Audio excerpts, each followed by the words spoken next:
नमस्कार देवियों सज्जनों, वंदे मातरम।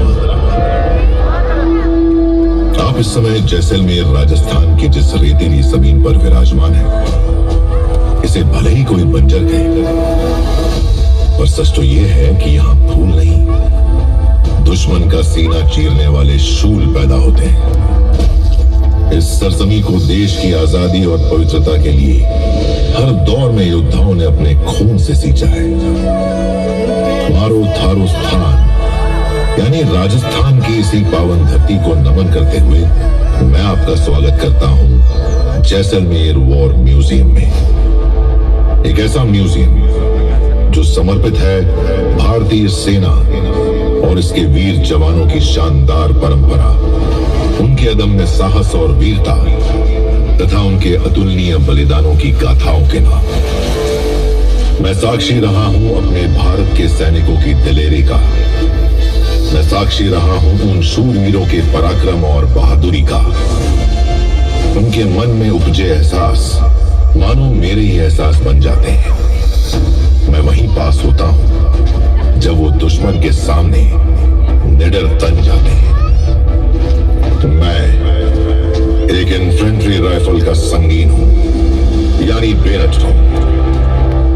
बंदूक के एकदम सामने लगा हुआ रहता हूं, चमचमाता हुआ, दुश्मन की आंखों में किसी कांटे की तरह चुभता हुआ, दुश्मन के रक्त से अपनी मातृभूमि को पवित्र करता हुआ। मैं तेज धार हूं, एक सिपाही का हथियार हूं। अपने सरों पर कफन बांधकर घर की चौखट लांघने वाले जांबाज बहादुरों के बलिदानों से दहकती दास्तान का चश्मदीद गवाह रहा हूं मैं।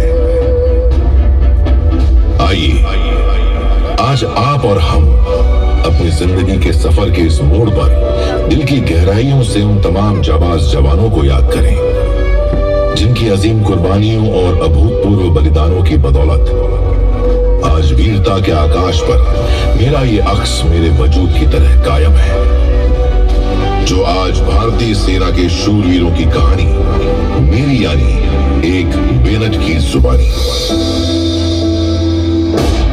शहीदों की चिताओं पर जुड़ेंगे हर बरस मेले, शहीदों की चिताओं पर जुड़ेंगे हर बरस मेले।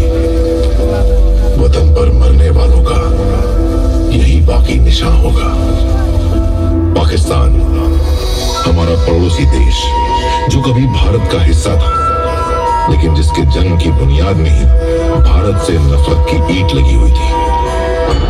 मेरे जहन में वो यादें बार बार उठती हैं जब मेरी सरजमी पर पाकिस्तान की नापाक नजरें पड़ी। पर हर बार हमारी भारतीय सेना ने अपने आत्मविश्वास, दृढ़ निश्चय और पराक्रम का परिचय देते हुए जीत का परचम लहराया है। पाकिस्तान ने शुरू से ही विकसित देशों के साथ सैनिक और आर्थिक समझौते किए। सन 1958 में जनरल अयूब खान के सत्ता में आने के बाद पाकिस्तान ने अमेरिका से अपने रिश्ते ज्यादा मजबूत बना लिए, जिस कारण उन्हें 200 Patton tank, F-86 sabre jets और अन्य आधुनिक हथियार मिले। इस वजह से पाकिस्तानी सेना की यह भ्रामक धारणा बन गई कि वे भारतीय सेना से बेहतर हैं और हमसे मुकाबला कर सकते हैं। होती है आजाद कौमें सर कटा देने के बाद, खौफ दिल से एकदम बिल्कुल हटा देने के बाद। वेद में लिखा यही है लिखा कुरान में, होती है आजाद कौमें सर कटा देने के बाद। जैसा कि आप सब जानते हैं, भारत और पाकिस्तान इन दो राष्ट्रों के उदय के साथ ही पाकिस्तान एक ऐसा राष्ट्र बना जो कि दो क्षेत्रों में बटा हुआ था, जिन्हें ईस्ट पाकिस्तान और वेस्ट पाकिस्तान कहा गया। 1969 में पाकिस्तान के राष्ट्रपति अयूब खान की अगुवाई में वहां आम चुनाव करवाए गए। अयूब खान की उम्मीदों से उलट ईस्ट पाकिस्तान में आवामी लीग ने भारी बहुमत से विजय प्राप्त की। इस जीत का पाकिस्तान की सियासत पर बहुत बुरा असर पड़ा। चुनाव के नतीजे की कीमत ईस्ट पाकिस्तान को चुकानी पड़ी। ईस्ट पाकिस्तान में पाकिस्तानी सेना ने अनगिनत अत्याचार किए, लूटपाट, बलात्कार व कई हत्याओं को अंजाम दिया और लाखों की संख्या में लोग विस्थापित हुए। ईस्ट पाकिस्तान के लोगों की बगावत रोकने के लिए पाकिस्तानी आर्मी ने मार्शल लॉ की घोषणा कर दी और पाकिस्तानी अत्याचार ने नरसंहार का रूप ले लिया। ईस्ट पाकिस्तान के बंगालियों पर पाकिस्तान के अत्याचार को रोकने के लिए भारत ने मदद की। भारत के इरादों को ईस्ट पाकिस्तान में जो कामयाबी मिल रही थी वो पाकिस्तानी फौज को बिल्कुल भी बर्दाश्त नहीं हुई और भारत से बदला लेने के लिए पाकिस्तान ने पश्चिमी क्षेत्र के पंजाब और राजस्थान सेक्टर में हमला करने की साजिश रची। 1971 की भारत पाकिस्तान जंग ने इतिहास का रुख ही बदल दिया। पाकिस्तान ने रहीम यार खान में स्थित 18 इन्फेंट्री डिवीजन के 206 ब्रिगेड और 51 ब्रिगेड को राजस्थान के जैसलमेर सेक्टर में हमला करने के लिए भेजा। पाकिस्तान ने अपनी 22 कैवलरी रेजिमेंट को रामगढ़ और 38 कैवलरी रेजिमेंट को लोंगेवाला पर कब्जा करने का भी आदेश दिया। उन्होंने योजना बनाई थी कि 24 घंटे में जैसलमेर हवाई अड्डे को बर्बाद कर देना है। भारतीय सेना की ओर से राजस्थान के जोधपुर जैसलमेर सेक्टर में मोर्चा संभालने की जिम्मेदारी 12 इन्फेंट्री डिवीजन को दी गई थी, जिसका नेतृत्व कर रहे थे मेजर जनरल RF खम्बाटा। 3 दिसंबर 5:30 बजे शाम को पाकिस्तानी हवाई जहाजों ने हमारे अमृतसर, पठानकोट, श्रीनगर, अवंतीपुर, उत्तरलाई, जोधपुर, अंबाला और आगरे के हवाई अड्डों पर बमबारी की। जवाबी कार्रवाई में उसी रात भारतीय वायुसेना ने पाकिस्तान के मुरीद, मिनवाली, सरगोदा, चंदेरी और मसरूर हवाई अड्डों पर हमला कर उनको बर्बाद कर दिया। 4 दिसंबर 1971 को भारतीय सेना फिर से जवाबी कार्रवाई करते हुए पाकिस्तानी इलाके में इस्लामगढ़ पर भारतीय तिरंगा लहराया। भारतीय सेना को अपनी तरफ तेजी से बढ़ते हुए देख घबराए हुए पाकिस्तान ने 1 इन्फेंट्री ब्रिगेड और लगभग 50 टैंक के साथ लोंगेवाला पर हमला बोल दिया। मेरे दिलो दिमाग में आज भी 1971 की शहादत के वो मंजर रह रह कर उभरते हैं। जो वीरता मेरे वीरों ने लोंगेवाला में दिखाई, उनका स्मरण कर मैं आज भी भावुक हो जाता हूँ। बहादुरी, जज्बे और शहादत की एक अनूठी दास्तान, कभी ना मिटने वाले निशान, जिनमें मेरी आने वाली नस्लें अपनी मंजिल तलाशेंगी।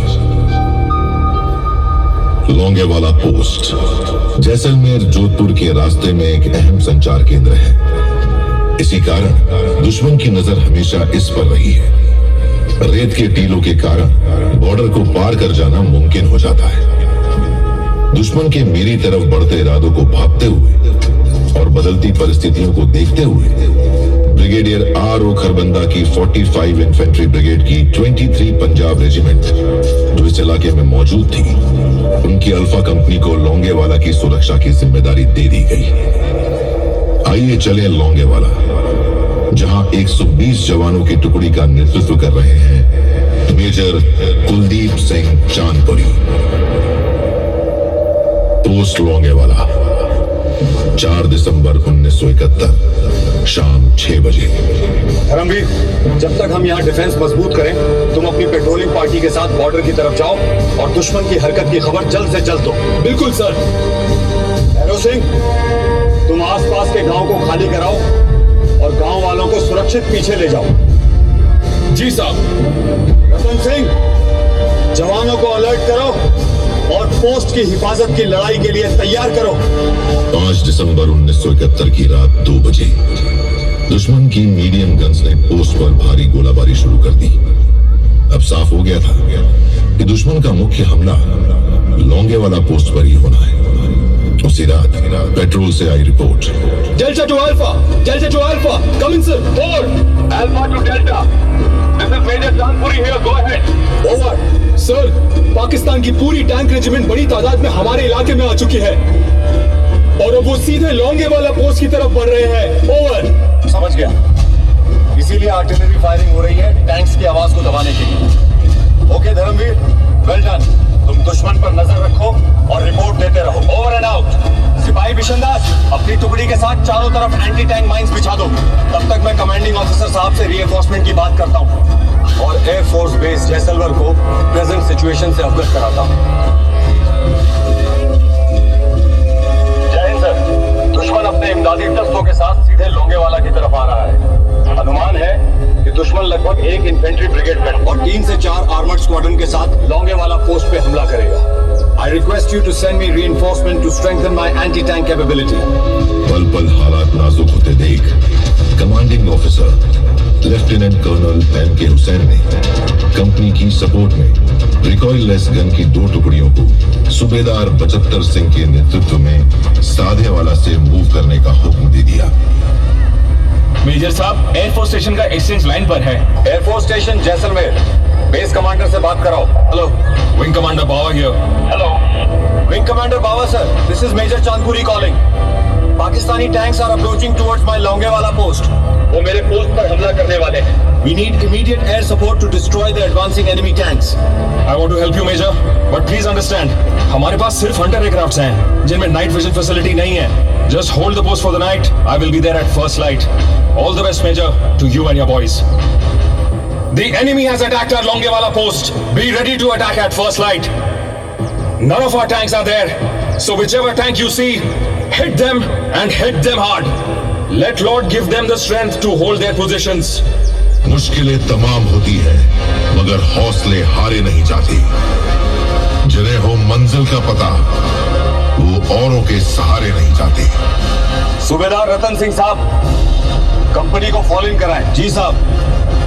अल्फा कंपनी के वीर जवानों, आज की रात इम्तिहान की रात है। दुश्मन हमें हमारी जमीन पर ललकार रहा है। हम सिर्फ 120 हैं, सिर्फ नहीं, हम 120 हैं। याद करो गुरु गोविंद के वचन, चिड़िया नाल जे 5 लढ़ावा ता गोविंद सिंह नाम तरावा। हर एक सिख 1.25 लाख के बराबर होता है। हमारे पास 2 रास्ते हैं, पहला पीछे हट जाना और दूसरा अपनी हिम्मत से शौर्य गाथा लिखना। और मैंने फैसला किया है, मैं इस पोस्ट से 1 इंच भी पीछे नहीं हटूंगा। सुबह तक हमारी एयरफोर्स भी आ जाएगी। मैं अपनी धरती दुश्मन के हाथ छोड़कर नहीं जाऊंगा। मर जाऊंगा सर, पर पीछे नहीं हटूंगा।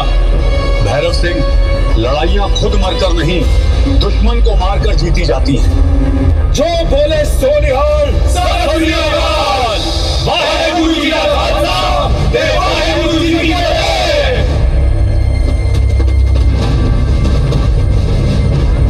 जब तक मैं ना कहूं कोई फायरिंग नहीं करेगा। आने दो दुश्मनों को और थोड़ा नजदीक। हम लोगों ने माइंस किस लिए बिछा रखी हैं? जोर का धमाका हुआ, एक के बाद एक कई धमाके हुए। कंपनी पोस्ट के पास आते ही माइनफील्ड से अनजान और आत्मविश्वास में अंधे हो चुके पाकिस्तानी कमांडर को पहला झटका लगा। एंटी टैंक माइनफील्ड ने पहला शिकार एक पाकिस्तानी टैंक को बनाया, जिसमें वो टैंक बर्बाद हो गया। इस सफलता के बाद सिपाहियों के हमलों को रोकने का काम कंपनी के MMG पोस्ट पर तैनात सिपाही जगजीत सिंह ने बखूबी किया और आमने सामने की घमासान लड़ाई में दुश्मन के इरादों को नाकाम करते हुए सिपाही जगजीत सिंह को वीर गति प्राप्त हुई और उनके सर्वोच्च बलिदान के लिए उन्हें वीर चक्र से सम्मानित किया गया। सूबेदार बचत्तर सिंह के नेतृत्व में हमारी 2 रिकॉइललेस गन जीप ने सूझबूझ और अद्भुत रण कौशल का परिचय देते हुए दुश्मन की पूरी टैंक रेजिमेंट को रात भर रोक कर रखा और एंटी टैंक कार्रवाई में दुश्मन के टैंकों को बर्बाद कर दिया। मेजर साहब, पाकिस्तानी पेट्रोल का एक सिपाही हमारे पोस्ट की जानकारी पाने की कोशिश कर रहा था, लेकिन हमने उसे पकड़ लिया है। शाबाश, अब हम उससे पाकिस्तान सेना का प्लान पता कर सकते हैं। अपनी फौज का प्लान बता। मैं तो छोटा सिपाही हूं हुजूर, प्लान तो बड़े अफसरों का है। उन्होंने कहा था सुबह का नाश्ता जैसलमेर में करेंगे, दोपहर का खाना जोधपुर में करेंगे और रात का दिल्ली में। दिल्ली और जोधपुर तो बहुत दूर की बात है, पहले लोंगेवाला पार करके दिखाओ। कर्नल आलम खान, आपके टैंक आगे क्यों नहीं बढ़ रहे हैं? जनाब, हिंदुस्तानी फौज ने कंपनी के आगे एंटी टैंक माइनफील्ड बिछा रखी है। इनके जोश को देखकर ऐसा लगता है यहाँ कंपनी नहीं, हमसे बड़ी बटालियन है। हम आगे नहीं बढ़ पा रहे हैं। सुबह के 5 बजे रणौतार की एडवांस लैंडिंग ग्राउंड से आर्टिलरी के मेजर आत्मा सिंह और कैप्टन सांगा ने अपने कृषक विमान से मुश्किल परिस्थितियों में उड़ान भरी और दुश्मन की हर हरकत पर अपनी नजर रखते हुए एयर ऑपरेटिंग पोस्ट ने एयरफोर्स स्टेशन जैसलमेर को ग्राउंड टारगेट की जानकारी दी। मेजर चांदपुरी, मेरे हंटर्स जैसलमेर से उड़ान भर चुके हैं और वो कुछ ही मिनटों में दुश्मन के टैंकों को डिस्ट्रॉय करने के लिए वहां पहुंच जाएंगे। सूरज की पहली किरण के आसमान को चूमते ही भारतीय वायुसेना की गरज की ललकार दूर से ही सुनाई पड़ी। पाकिस्तानी टैंक्स हमारी भारतीय वायुसेना के फाइटर जहाजों के लिए महज एक मामूली टारगेट की तरह प्रतीत हुए। इस लड़ाई में भारतीय वायुसेना की हंटर स्क्वाड्रन ने लगातार सॉर्टी से दुश्मन के 40 से ज्यादा टैंक्स नष्ट कर दिए। सुबह के 10:30 बजे भारी तबाही के बाद भी पाकिस्तान लौंगेवाला पर कब्जा करने का ख्वाब देख रहा था और अपनी साजिश के तहत उसने अब दक्षिण की तरफ से लौंगेवाला पोस्ट पर फिर से हमला कर दिया। ऐसा कर उसने अपनी मौत बुला ली। लौंगेवाला पोस्ट की सुरक्षा की जिम्मेदारी अब लेफ्टिनेंट कर्नल A.S. गरेवाल की कमांड वाली 17 राजपुताना राइफल्स की डेल्टा कंपनी, 20 लांसर्स की ट्रूप और 170 फील्ड रेजिमेंट के आर्टिलरी से रीइंफोर्स कर दी गई। 20 लांसर्स के ट्रूप लीडर दफेदार हरबीर सिंह ने यहां अपनी जान की परवाह ना करते हुए अकेले ही दुश्मन के 2 टैंकों को बर्बाद कर उनका मनोबल तोड़ दिया।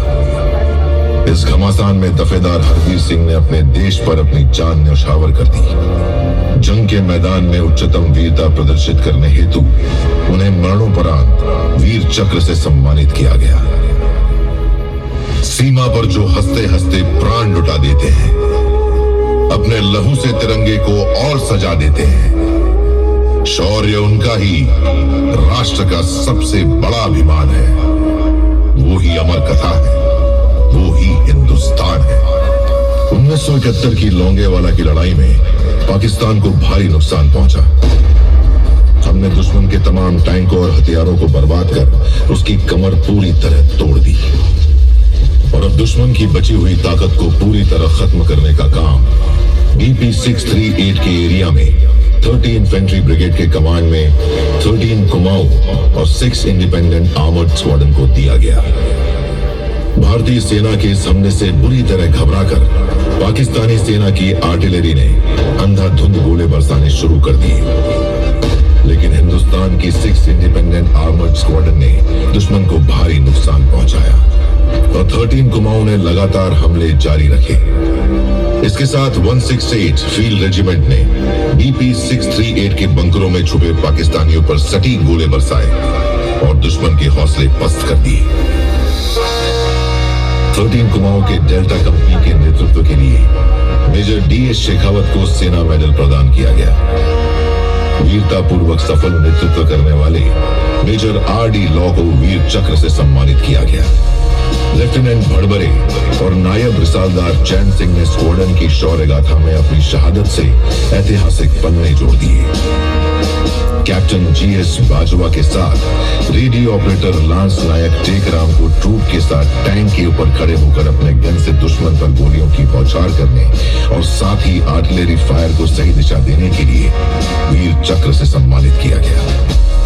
भारतीय सेना और वायुसेना के मजबूत अटैक ने दुश्मन को इतना झकझोर दिया था कि दूर दूर तक अगर कुछ दिखता था तो बर्बाद पाकिस्तानी टैंक्स, वापस भाग रहे पाकिस्तानी सेना के कदमों के निशान और बर्बाद टैंकों के ऊपर खुशी से नाचते मेरे जाबाज सैनिक। विकट परिस्थितियों में एक छोटी सी फौजी टुकड़ी ने दुश्मन को जितना नुकसान पहुंचाया था उतना शायद ही किसी और लड़ाई में पहुंचाया होगा। मेजर कुलदीप सिंह चांदपुरी, जो बाद में ब्रिगेडियर बने, उन्हें देश के दूसरे सर्वोच्च युद्ध पदक महावीर चक्र से सम्मानित किया गया।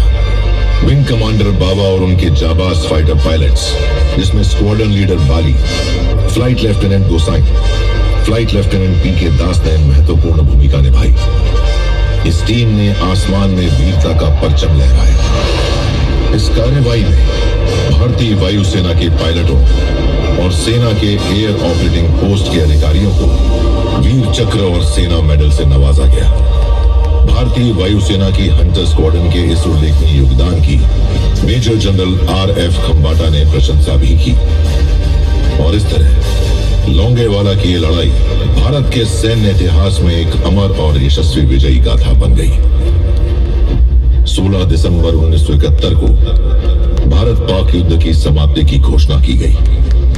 ढाका में 93,000 पाकिस्तानी सैनिकों ने हमारे परचम के आगे घुटने टेक दिए और Pakistani lieutenant general AAK Niazi ने लेफ्टिनेंट जनरल JS अरोरा के सामने आत्मसमर्पण दस्तावेज पर हस्ताक्षर किए। इस युद्ध के दौरान भारतीय सेना के 11,880 जाबाज ऑफिसर्स, JCOs व जवानों ने अपनी शहादत दी। पाकिस्तानी सेना के लगभग 32,000 सैनिक या तो युद्ध में मारे गए या बुरी तरह जख्मी हो गए या लापता हो गए। कहते हैं वक्त की परवाज लंबी होती है। 1971 का वक्त एक ऐसा पड़ाव साबित हुआ जिसने इतिहास का रुख ही बदल दिया। जो मुल्क हमें तोड़ने के मंसूबे बना रहा था वो खुद ही दो हिस्सों में तकसीम हो गया। लेकिन पाकिस्तान अब भी अपने नापाक इरादों को अंजाम देने की कोशिश करता रहा और उसने एक बार फिर दुस्साहस किया। साल था 1999। याद अब तक है मुझे कारगिल की दास्तान। खून की बूंदों से चमका पर्वतों का आसमान। चेहरा हर एक वीर का बलिदान रंग में दमका था। प्रेरी हिमालय का हर पत्थर यही बस कहता था। मुश्किल चुनौती है मगर कदमों को हम ना रुकने दें। शीश मातृभूमि का दुश्मन के आगे ना झुकने दें। वीरता से काम ले, तू बस विजय का नाम ले।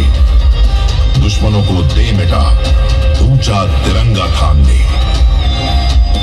कारगिल की लड़ाई में भी हमारे जवानों ने दुश्मन के मंसूबों को नाकामयाब करते हुए ऑपरेशन विजय को सफल बनाया।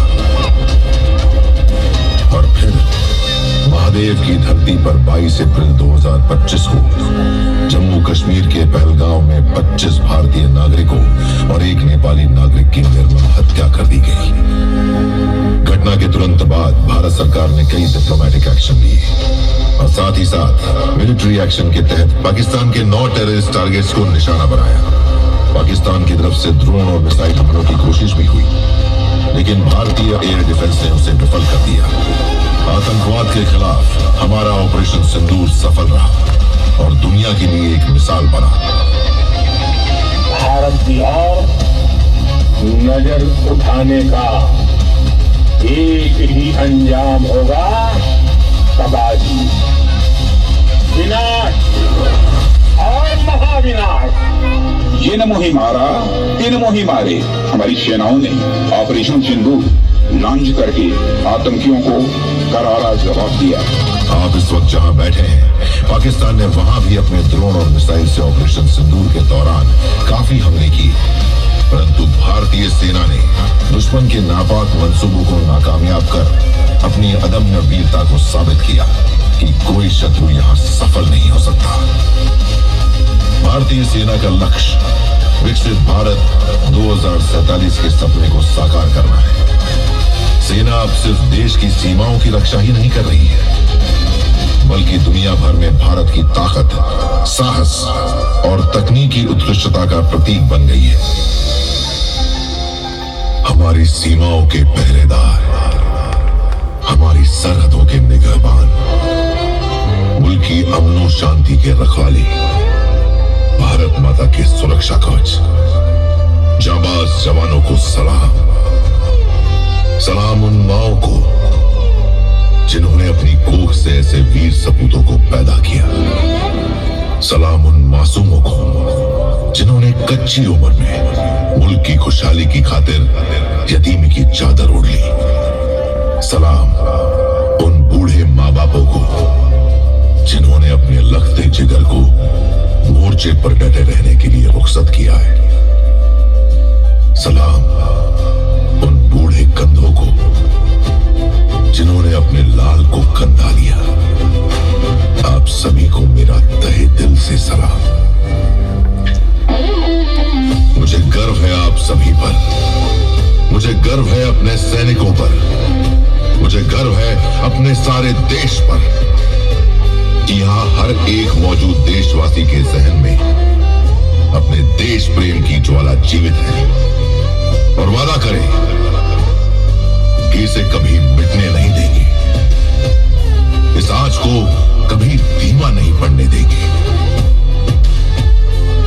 और अंत में मेरी यही दुआ है कि मेरा देश अमर रहे, मेरा देश खुशहाल रहे और मेरी भारत मां के बहादुर शूरवीर हमेशा विजयी रहे।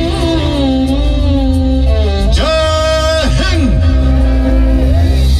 भारत माता की जय।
Ladies and gentlemen, I request you all to please rise for the national anthem. देवियों और सज्जनों, आप सभी से अनुरोध है, आप सभी